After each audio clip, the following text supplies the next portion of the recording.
Guys हामी चाहिँ यहाँनिर एउटा सानो घर बनाइरहेका छौँ है।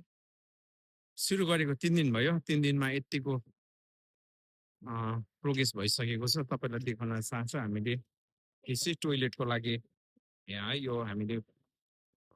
पाइपहरू छोडिसकेका छौँ र हामीले चाहिँ भुइँको ढलाइ गर्दैछौँ र हामी भुइँको ढलाइ गरेपश्चात चाहिँ हामीले यहाँनिर गर्नुपर्ने ब्रिक वाल है इँटाले हामी इँटा जोड्ने काम गर्छौँ र यसको प्लानिङ चाहिँ छ अति नै सुन्दर बनाउने प्लानिङ छ हेर्दै जाउँ है तपाईँलाई म फिनिसिङको भिडियो पनि देखाउने छु है पार्ट 1 सायद पार्ट 2 पार्ट 3 हुनसक्छ होला किनभनेदेखि अझै काम धेरै बाँकी छ नि त त्यो भएर तपाईँलाई म जे जस्तो हुन्छ हाम्रो यो सानोभन्दा सानो घरको है अपडेट दिने रहनेछु हाम्रो मिस्त्री दाइहरू लागिसकेको छ है यसलाई चाहिँ एकदमै राम्रो सुन्दर बनाउने प्लानिङ छ किनभनेदेखि एकदमै रिभर पासमा छ यो तपाईँलाई देखाउन चाहन्छु एकदमै भ्यू पोइन्ट छ यो चाहिँ के हो अब तपाईँहरूलाई देखाउँदाखेरि चाहिँ रिभर एकदमै पासमा छ बाटो मजाको छ एकदम बाटोको साइडमा है तपाईँलाई देखाउन चाहन्छु एकदमै राम्रो बनाउने माइन्डमा चाहिँ ब्लु प्रिन्ट भइसकेको छ र अब फिजिकली गर्दै जाँदा कस्तो हुने हो है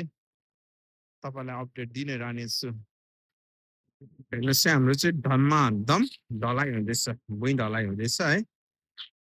भुइँ ढलाइ पनि के भन्ने यसलाई भुइँ ढलाइ हो भुइँ ढलाइ हुँदैछ त्यो माथि चाहिँ हामी आरसिसी चाहिँ नगरेको नि त भुइँ ढलाइ चाहिँ के यसलाई चाहिँ हामीले प्लेन भुइँ ढलाइ गरेर चाहिँ हामी यो माथि चाहिँ टाइल्स लगाउँछौँ हेर्नुहोस् है धेरै सुन्दर बनाउने प्लानिङ छ भने चाहिँ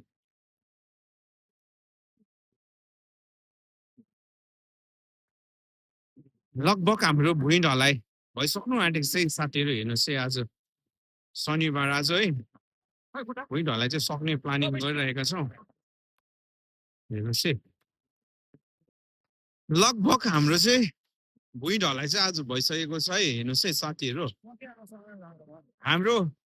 भावी पनि हेर्नु आउनु भएको छ यहाँनिर भुइँ ढलाइ चाहिँ हो अनि लगभग हाम्रो छुट्टीको टाइम पनि भइसक्यो है अब 1-2 कराइहाल्दाखेरि हाम्रो भुइँ ढलाइ पनि कम्प्लिट हुनेछ हेर्नुहोस् है यति सिनेरी जग्गा छ जग्गा चाहिँ है